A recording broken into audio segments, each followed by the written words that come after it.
We started to notice decline of frogs disappearing, and in 1993 they kind of attributed it to Chytrid fungus. So it's been well known to science for quite a long time, and science considers this one of the world's worst ever pathogens. There's around about 10 species that are sort of on the brink of extinction currently in Australia as a result of the Chytrid fungus, and two of those are the corroboree frog species, the northern and the southern, of which you've got a few here at the park. Can you tell us a bit about the story of the corroboree frog and how, I guess, they've become an icon or an ambassador species for the disease as a whole?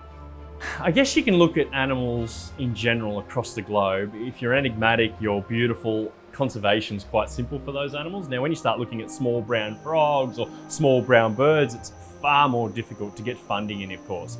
Now, the corroboree frog is a spectacular frog, there's no doubt about it. Quite iconic, not just here in Australia, but most people can identify a corroboree frog quite easily.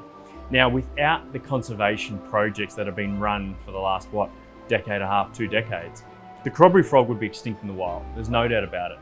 So our great friends at Taronga Zoo are a wonderful example of really incredible in situ, ex situ conservation work. They've been breeding corroboree frogs to release back to the wild, and that project has expanded.